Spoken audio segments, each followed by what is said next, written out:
Hey, what's up? Welcome back to another video. In this video, we're going to do a one-page look at a great artist, a great Archie artist, Harry Lucey. I think there's always the debate among Archie art fans as to who your favorite Archie artist is. And I'm definitely not going to answer that in this video because, to be honest, I don't think I really have one. I would say if I did, it's a very, very close tie between Harry Lucey and Dandy Carlo. For me, I feel like I grew up on Dandy Carlo, even though he started working on Archie long before I was even born. But the era that I was reading Archie in, that's when he was drawing most of them.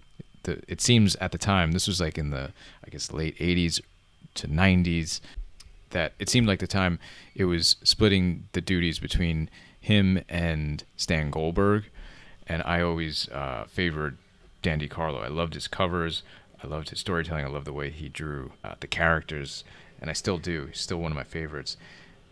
As I got a little bit older, I went digging and I discovered Harry Lucey. Actually, somebody turned me on to Harry Lucey's work. I hadn't known of that era, and ever since I saw his work, I've been blown away by it. There's a difference between his work and Dandy Carlo's work. If you're familiar with Dandy Carlo's work, the difference I think that's most noticeable is that there's just this real over, I guess, animated character acting, and I picked this page because I think it's a really great example of that. He draws the figures really great too. Like, Dandy Carlo has such a classic, almost like trademarkable way that he goes about drawing the characters that I think has been imprinted in a lot of our minds. But Harry Lucey has it's almost like it's a little bit more natural. Like the characters are a little bit more like fluid, lankier, and in a weird way they almost seem more realistic. I'm not sure that's the right word for it because this is still very cartoony, but yeah, the proportions are different than Dandy Carlo's work.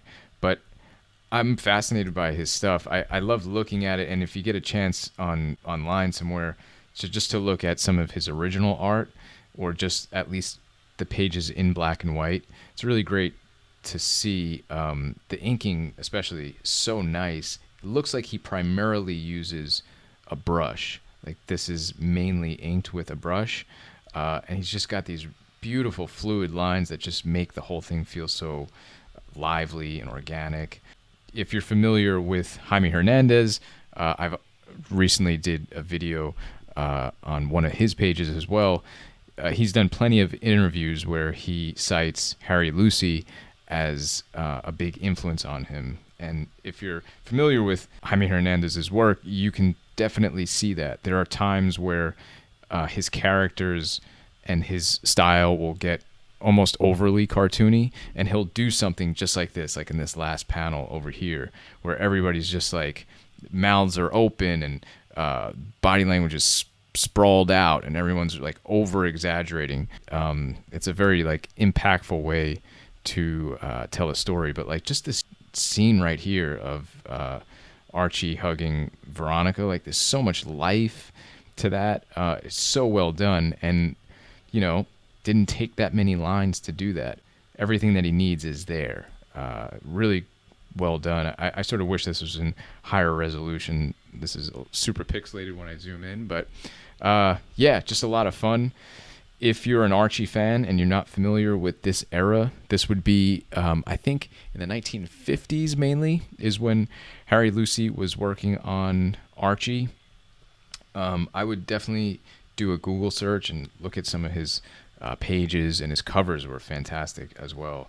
So, yeah, I hope you dig this page. It's cool to finally talk a little bit about Archie and Archie artists on this channel, given that Archie's been such a inspiration on me, and I'm glad to have been able to collaborate with Archie Comics over the years.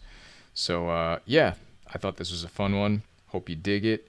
If you have any comments or questions, leave them down below. If you're a Harry Lucey fan and you know where to find some really great Harry Lucey comics, or what's a great collection, or if he has an art book out there. I don't know if there's anything out there on his process or anything like that. I haven't looked into that, but if you know of anything, leave that down below. And as always, thanks so much for watching, and I'll catch you in the next one. Take care.